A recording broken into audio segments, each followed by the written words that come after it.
and welcome to Crimson Falls. We're so delighted to have you in our small town. Please check the description for directions to the entrance. We wouldn't want you getting lost now, would we? But for those of you who are returning residents, welcome back. Alright, so, like I said in the first story, a few of these aren't gonna make a lot of sense right away. This is just me laying the groundwork and building up the world around the stories. And then the actual plot will begin when it begins. I'm not entirely sure which story will kick off the plot necessarily, but it will be sooner rather than later, I promise. Don't worry. I have not forgotten that there needs to be an extra story and there needs to be an extra purpose for these. Don't worry. We will get to it. We will do all that good stuff and we will persevere and get through it. But without further ado and without further explanation, here is Business with Destiny.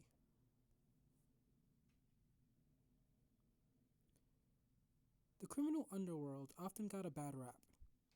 Sure, the people involved in the sketchier side of business deals did so for money or recognition, but that didn't make them bad people. At least, Jerry thought so. Today began like any other day for Jerry. He woke up in his small studio apartment, cleaned himself up, and went out on the town to see what money there was to be made. There hasn't been enough work lately, and his wallet was suffering as a result. Luckily, while walking down the sidewalk in the small town he called home, he felt a vibration coming from his jacket pocket. Grabbing his cell phone, he noticed the name immediately, and his heart began to race slightly. The caller ID read, Boss, which meant two things. He was about to get an earful, probably related to some job or other he fucked up, or he was about to get assigned to a specialty case.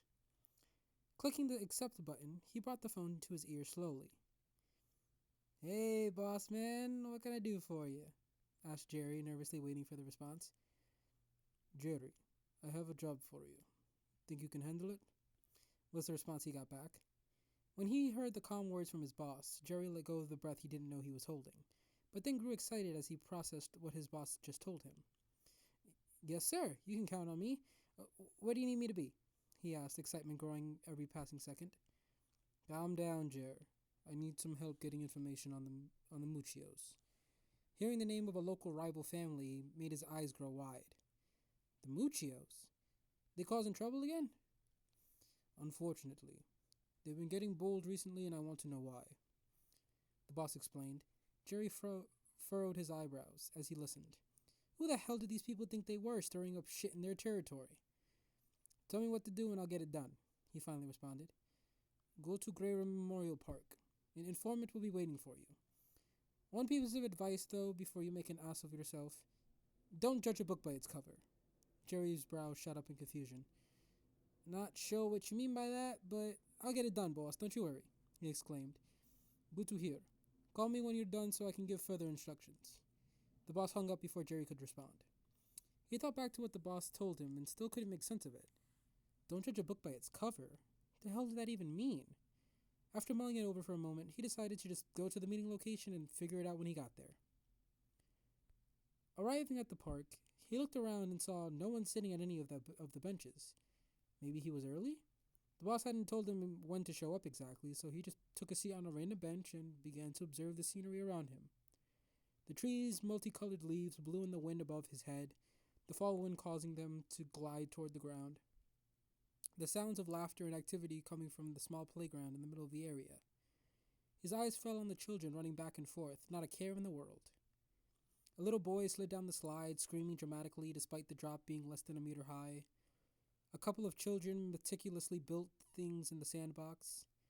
He smiled slightly to himself, and then he noticed a little girl staring directly at him. His smile faltered as she continued to look at him. After a moment, she began to make her way over to him and sat down on the bench next to him. The young girl had tanned skin, cheeks slightly covered in freckles, and long red hair tied up in pigtails with bright blue hair ties. Did Don Michael send you? The little girl asked, which caused Jerry to stare at her with a face of confusion and disbelief. There's no way. Excuse me, was all he managed to ask. Don Michael. He send you or not? She asked, her face deadpanned. This must be what the boss meant by not judging, and based on his reaction, he had already failed miserably. Yeah, he did, but I need to ask. How the hell does a kid like you get involved with the mafia? He asked, hoping to receive any answer that could help him make sense of this situation. That's a topic for another day. For now, let's just get this job over with. I'd rather finish this as soon as possible. She responded, face still in a neutral expression. Fair enough. Boss man says you have some info on the Muchios? He asked, still not fully convinced on this whole thing. Well, she began, but was cut off. Hold up. If we're gonna work together, I'd at least like to introduce myself. The name's Jerry Rossi. Pleased to meet you. He reached out his hand for a handshake. She looked at the hand and sighed, accepting the handshake begrudgingly. Tallulah. Now, as I was saying, she said, pulling her hand back and reaching up to her head. Pulling out one of her hair ties and letting one of the pigtails fall, she fidgeted with the small item for a moment before a small click was heard. She opened up the accessory and a holographic screen projected above it. Scrolling through the information on the screen, she stopped on what looked like a file. James Muccio is going to be at their family restaurant for tonight for a business deal. Security will be tight, but that shouldn't be a problem. Jerry couldn't believe what he was hearing. The girl talked like she was a hardened combat veteran, explaining the situation as if it were an everyday occurrence. Wait, what? What does knowing where he'll be help us right now? Are you suggesting that we break into the joint and spy on him? Tallulah smirked slightly. That's exactly what we're going to do. Jerry looked shocked, the confidence in the statement not lost on him. He had so many questions about this girl, but he knew he wouldn't be getting them today. This is insane. I would ask you why you seem so confident, but I doubt you'll tell me. He sighed, accepting the circumstances before him. Tallulah tilted her head and her smirk fell. You want to know why I'm involved in this? She asked, more a statement than a question. He simply nodded.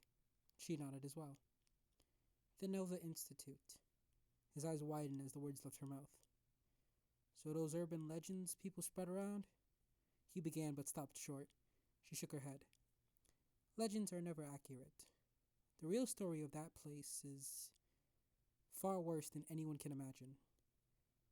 We have some time to kill, and we are going to be working together, so what the hell? She turned towards him, giving him her undivided attention.